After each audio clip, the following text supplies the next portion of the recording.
Hi guys, I'm on my way to the highlands. Well, I'm actually on my way to Reykjavik now to pick up 2 people to bring with me to the highlands.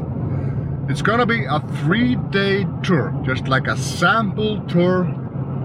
And right after that I have a big highland tour, like 12 days or something, 2 in a row. But this is gonna be a nice, the forecast looks amazing, and I got 2 people, so that always, you know, gives me a little elbow space to shoot a little bit myself, which is nice.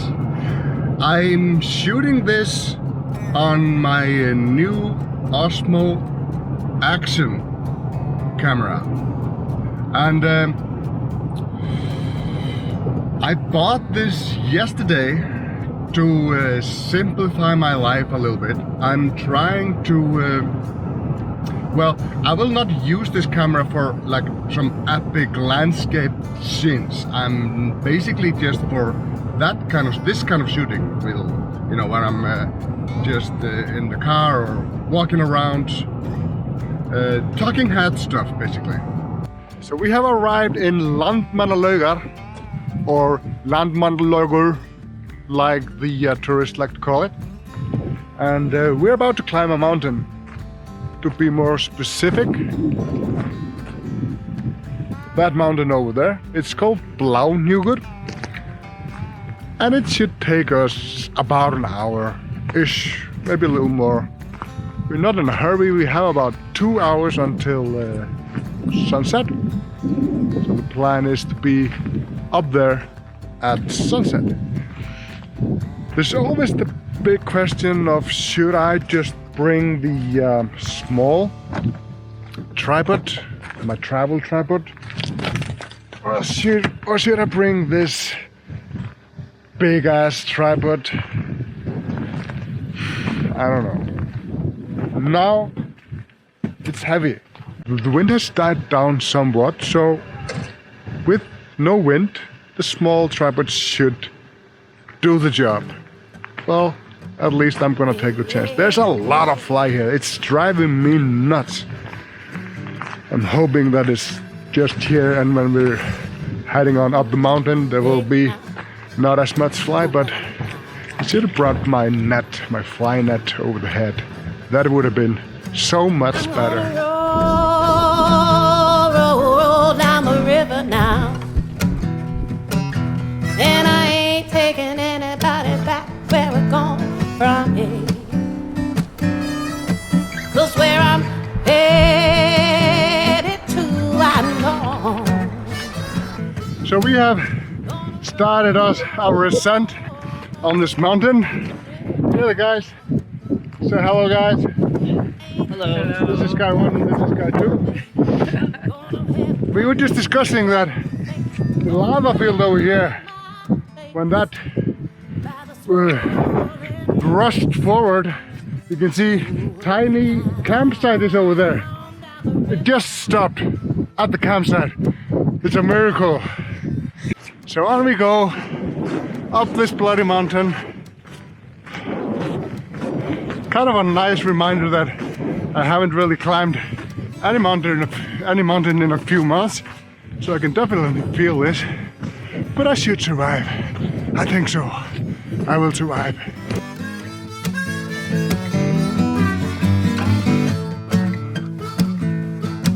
I'm gonna roll down the river now. Down that river. Gonna head to the place where I know I belong. I belong. I'm gonna see my heart beating with the freedom of the love of the home that I know is where I'm from. Hey, hey. I'm gonna roll down the river now. Down the river now. So we are almost at the peak, but only the first peak. There's one more. So, but we are stopping on the way to shoot because the light over here is just amazing right now. and also it gives the guide a little resting time, because he's surely in need of that. But those guys are fine. I mean, this guy is German, so he doesn't get tired at all. What a prejudice. So we're still at it. We've been stopping quite a bit to shoot, and there's always this question of when you're doing a hike like that, especially if it's a little challenging. When you do those stops on the way to shoot, should you or shouldn't you use tripod, or should you just do handheld? It depends on really what you're doing, but for me, my choice is I just walk around with my 24-70 and I basically handheld everything.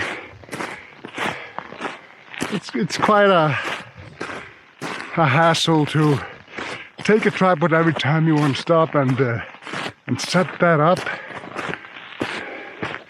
I do advocate for using tripod a lot, but in some cases, you know. But just look at that stuff. This place just, it doesn't matter how often I'm here, it's always amazing.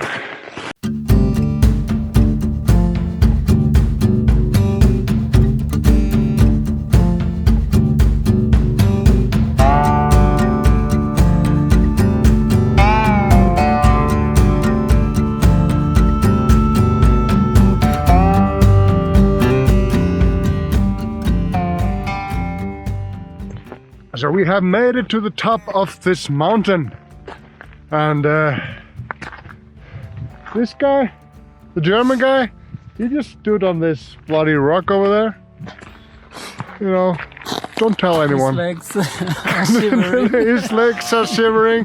I'm not surprised, but he took this mountain. It was easy for them, and this guy here, I mean, he's from Mongolia. Hi. You remember Genghis Khan? Yep. Of His course. grandfather. So he's tough as nail. So let's see what we've been doing here. We've been shooting for a while now, and what is challenging about a place like this, it's amazing in every direction. So you're shooting in this direction, and all of a sudden somebody says, look at there, and then we go there, and then it's amazing over there. You're constantly changing the lenses. It's just almost too much, but it's just one of those places that it is just amazing. That's just it's simply put amazing stuff. How I'm shooting here is basically I'm shooting with my 24-70. I'm shooting with my 70-200 and also my 100-400 for some details. But basically the settings are always the same. I'm trying to shoot at f11 and at ISO 100. Then I just set the speed. I just keep the histogram on and I adjust the speed until the histogram is right. The light is fairly diffused, so I haven't really needed any filters, gradient filters.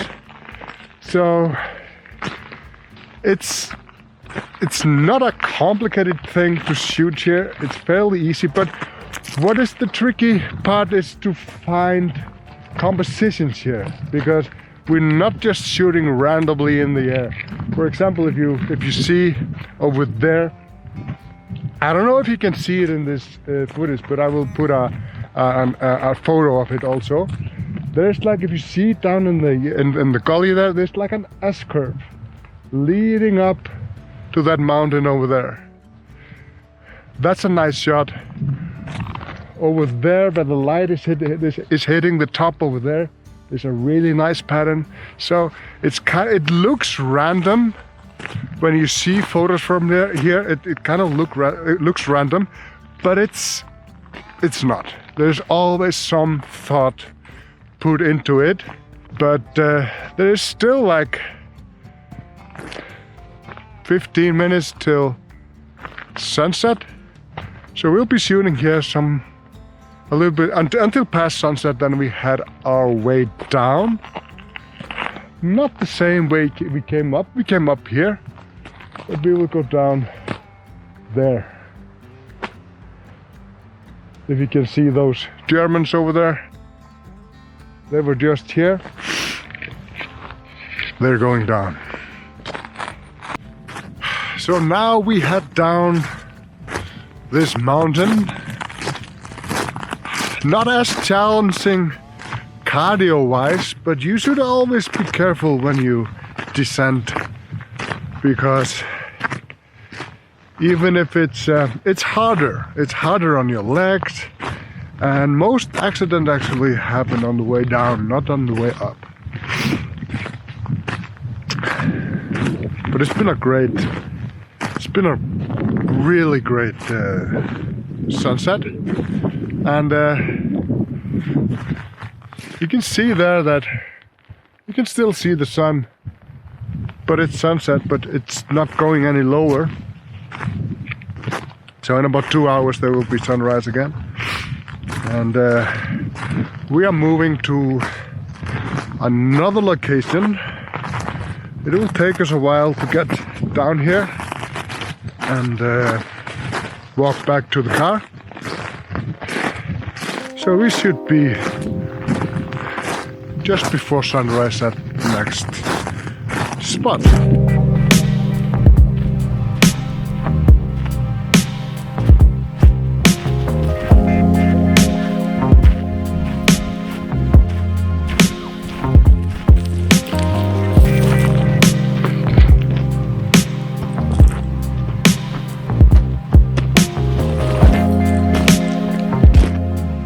So about 4.5, 5 hours later, we're back.